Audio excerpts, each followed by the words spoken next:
আজকাল মোটিভেশন শব্দটা আমাদের জীবনে ভীষণভাবে জনপ্রিয় হয়ে উঠেছে। প্রায়ই আমরা বলি এই কাজটা করার মোটিভেশন পাচ্ছি না ঠিক সেভাবে। কিন্তু সত্যি কি কাজ করার জন্য মোটিভেশন দরকার, নাকি দরকার ইচ্ছে শক্তি, আগ্রহ আর নিজের উদ্দেশ্য সম্পর্কে স্পষ্টতা? আসলে মোটিভেশনের প্রয়োজন পড়ে মূলত সেই কাজগুলোর ক্ষেত্রে যেগুলো আমরা মন থেকে করতে চাই না, যে কাজটা আপনি স্বাভাবিকভাবেই করতে ভালোবাসেন বা আপনার সেই কাজটার জন্য একটা ভালোবাসা আছে।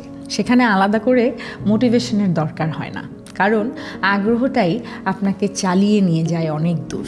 আপনি যদি বড় বড় সেলিব্রিটিদের দিকে তাকান, যেমন ক্রিকেটার হোক, অভিনেতা হোক, রাজনীতিবিদ কিংবা সফল ব্যবসায়ী, তাদের জীবনী বা লাইফস্টাইল ফলো করলে একটা বিষয় পরিষ্কারভাবে চোখে পড়বে।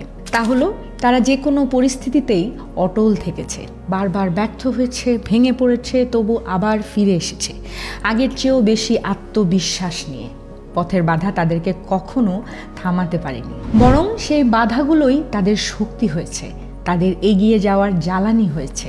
যে কাজে আপনার মন পড়ে থাকে সেখানে মোটিভেশনের দরকার পড়ে না কখনো। সমস্যা তৈরি হয় তখনই যখন আপনি নিজেই জানেন না আপনি কেন এই কাজটা করছেন। আপনার লক্ষ্য যদি পরিষ্কার না হয়, তাহলে হাজার রকম সুযোগ বা পথ দেখিয়েও আপনাকে দিয়ে কখনো কাজ করানো যাবে না। আপনি তখন শুধু অজুহাত খুঁজবেন, প্রক্রিয়াগুলো এড়িয়ে যাবেন, নিজেকে বোঝাবেন আজ না, কাল থেকে করব। কিছু করার জন্য মোটিভেশন নয়, দরকার আগ্রহ, দরকার কাজের প্রতি ভালোবাসা, আর দরকার একনিষ্ঠতা যা আপনাকে ক্লান্তির মধ্যেও এগিয়ে যেতে শেখায়। মোটিভেশন সাময়িক, কিন্তু উদ্দেশ্য আর ভালোবাসা থাকলে তা আপনাকে শেষ পর্যন্ত পৌঁছে দেয়।